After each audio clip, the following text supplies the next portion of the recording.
Karnataka police ವಸತಿ ಗೃಹ ಯೋಜನೆಯ ಮೂಲಕ ಇಲ್ಲಿಯವರೆಗೂ 40,000 ಮನೆಗಳನ್ನು ನಿರ್ಮಿಸಲಾಗಿದ್ದು, ಈ ಯೋಜನೆಯನ್ನು 2030ರವರೆಗೂ ವಿಸ್ತರಿಸಲಾಗಿದೆ ಎಂದು ಗೃಹ ಸಚಿವ ಡಾಕ್ಟರ್ ಜಿ. ಪರಮೇಶ್ವರ್ ಹೇಳಿದರು. ಕೊರಟಗೆರೆ ಪಟ್ಟಣದಲ್ಲಿ 11 ಕೋಟಿ 20 ಲಕ್ಷ ರು ವೆಚ್ಚದಲ್ಲಿ 36 ಪೊಲೀಸ್ ವಸತಿ ಗೃಹಗಳಿಗೆ ಶಂಕುಸ್ಥಾಪನೆ ನೆರವೇರಿಸಿ ಮಾತನಾಡಿದ ಅವರು, ಬೇರೆ ರಾಜ್ಯಗಳಿಗೆ ಹೋಲಿಸಿದರೆ ನಮ್ಮ ರಾಜ್ಯದಲ್ಲಿ ಕಾನೂನು ಸುವ್ಯವಸ್ಥೆ ಉತ್ತಮವಾಗಿದೆ. ವಿರೋಧ ಪಕ್ಷದವರು ಒಂದೆರಡು ಪ್ರಕರಣಗಳನ್ನು ಉದಾಹರಿಸಿ ಟೀಕಿಸಬಹುದಷ್ಟೇ. ಕಾನೂನು ಸುವ್ಯವಸ್ಥೆ ಕಾಪಾಡಲು ಪೊಲೀಸರು ರಜೆರಹಿತ ಒತ್ತಡದಲ್ಲಿ ಕರ್ತವ್ಯ ಮಾಡುತ್ತಿದ್ದಾರೆ. ಅಂತಹ ಪೊಲೀಸರು ಗೌರವಯುತ ಜೀವನ ನಡೆಸಬೇಕು.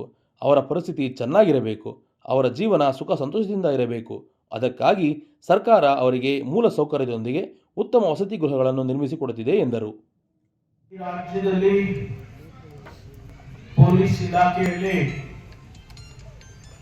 ನಮ್ಮ ಸರ್ಕಾರ ಹಿಂದೆ 2013ರಲ್ಲಿ ಮಾನ್ಯ ಸಿದ್ದರಾಮಯ್ಯ ಅವರಿದ್ದಂತ ಕಾಲಕ್ಕೆ ಪೊಲೀಸ್ ಗೃಹ ನಾವು ಒಂದು ಯೋಜನೆಯನ್ನು ಮಾಡಿ ಪೊಲೀಸ್ ಸಿಬ್ಬಂದಿಯವರಿಗೆ ಮನೆಗಳನ್ನು ಕೊಡಬೇಕು, ವಸತಿಗಳನ್ನು ಕೊಡಬೇಕು ಅಂತ ಹೇಳಿ ಒಂದು ಅತಿ ದೊಡ್ಡ ಕಾರ್ಯಕ್ರಮವನ್ನು ಹಮ್ಮಿಕೊಂಡ್ರು. ಅಲ್ಲಿಂದ ಇಲ್ಲಿಯವರೆಗೆ ನಮ್ಮ ಇಲಾಖೆಯಲ್ಲಿ ಸುಮಾರು 40,000 ಮನೆಗಳನ್ನು ಕಟ್ಟಿದ್ದಾರೆ. ಇನ್ನೂ ಕಟ್ಟಬೇಕು.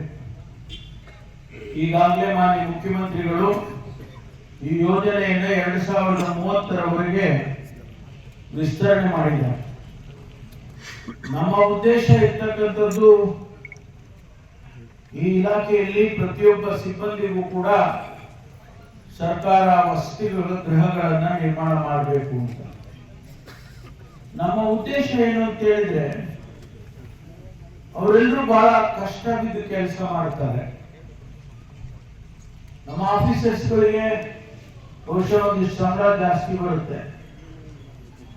ಅವರೆಲ್ಲ ಬಾಡಿಗೆ ಮನೆ ತಗೊಂಡು ಜೀವನ ಮಾಡೋದಕ್ಕೂ ಕೂಡ ಅವರಿಗೆ ಶಕ್ತಿ ಇದೆ. ಆದ್ರೆ ಒಬ್ಬ ಕಾನ್ಸ್ಟೇಬಲ್ ಅವರಿಗೆ ಅವ್ರಿಗೆ ಬರುವ ಸಂಬಳದಲ್ಲಿ ಬಾಡಿಗೆ ಮನೆ ಇಟ್ಕೊಂಡು ಜೀವನ ಮಾಡಕ್ಕ ಕಷ್ಟ. ಅವ್ರಿಗೆ ಮಕ್ಕಳನ್ನ ವಿದ್ಯಾವಂತರನ್ನ ಮಾಡಬೇಕು, ಸಂಸಾರ ನಡೆಸಬೇಕು. ಬಹಳ ಕಠಿಣವಾದ ಪರಿಸ್ಥಿತಿಯಲ್ಲಿ ಅವರು ಕಠಿಣವಾದಂತ ಕೆಲಸವನ್ನ ಮಾಡ್ತಾರೆ. ಕೆಲವು ಕಡೆ ಅವರು ವಾಸ ಮಾಡ್ತಕ್ಕಂಥ ಆ ಪೊಲೀಸ್ ಲೈನ್ ಅಂತ ಇಲ್ಲೂ ಕೂಡ ಬಹಳ ಕಡೆ ಇದಾವೆ. ಆ ಹಿಂದೆ ಬ್ರಿಟಿಷ್ನವ್ರ ಕಾಲದಲ್ಲಿ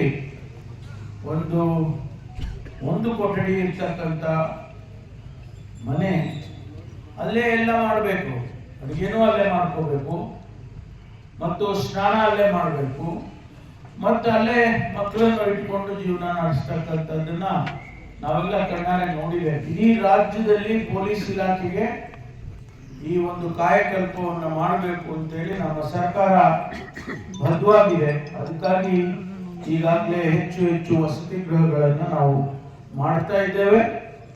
ನಾನು ಗೃಹ ಸಚಿವನಾಗಿ ಈ ಯೋಜನೆಗೆ ಹೆಚ್ಚು ಒತ್ತನ್ನು ಕೊಟ್ಟಿದ್ದೇನೆ. ಯಾಕೆಂದ್ರೆ ಕಣ್ಣಾರೆ ನಾನು ನೋಡಿದ್ದೇನೆ, ಅವರ ಪರಿಸ್ಥಿತಿಯನ್ನು ನೋಡಿದ್ದೇನೆ. ಇವತ್ತು ನೀವೆಲ್ಲ ಚೆನ್ನಾಗಿರ್ಬೇಕು, ನಾವು ಹಬ್ಬ ಮಾಡಬೇಕು, ನಾವು ಸಂತೋಷವಾಗಿ ದೇವರ ಪೂಜೆ ಮಾಡಬೇಕು, ಸಂತೋಷವಾಗಿ ನಮ್ಮ ಮಕ್ಕಳನ್ನ ಓದಿಸ್ಕೊಂಡು ನಾವೆಲ್ಲ ಬಹಳ ಚೆನ್ನಾಗಿ ಹಾಕೊಡ್ಬೇಕು ಅಂತ ಹೇಳಿ ಅವರು ಕಷ್ಟ ಬೀಳ್ತಾರೆ. ಅವರು ಮಳೆ ಅನ್ನೋಂಗಿಲ್ಲ, ಚಳಿ ಅನ್ನೋಂಗಿಲ್ಲ. ಅವ್ರ ಮನೆಯಲ್ಲಿ ಎಷ್ಟೋ ಸಾರಿ ನಾನು ಕೇಳಿದ್ದೀನಿ, ಅವ್ರ ಮನೆಯಲ್ಲಿ ಯಾರೋ ತೀರೋಗಿದ್ರೆ ಆದ್ರೆ ಅವ್ರು ಡ್ಯೂಟಿ ಮಾಡ್ತಾರೆ.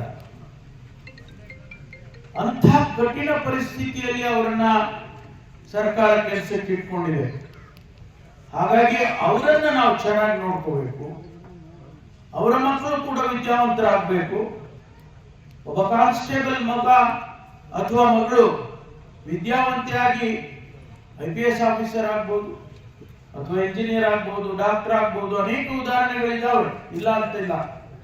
ಅದಕ್ಕೆ ನಾವು ಸರ್ಕಾರ ಅವಕಾಶವನ್ನು ಕಲ್ಪಿಸಿಕೊಡ್ಬೇಕು ಅಂತ ಹೇಳಿ ಇವತ್ತು ನಾವು ಆದ್ಯತೆಯ ಮೇಲೆ ಅವರಿಗೆ ವಸತಿಗಳನ್ನು ಕಟ್ಕೊಡ್ತಿದ್ದೇವೆ.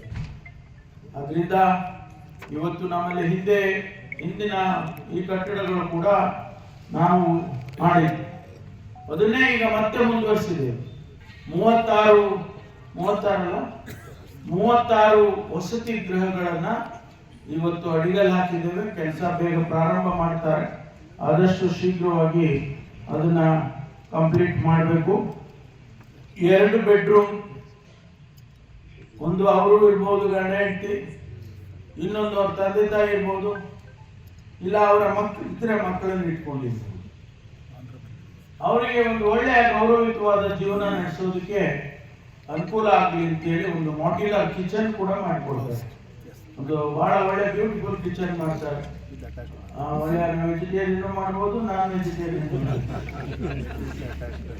ಬೆಡ್ರೂಮಿಗೆ ಅಟ್ಯಾಚ್ಡ್ ಬಾತ್ರೂಮ್ ಇದೆ.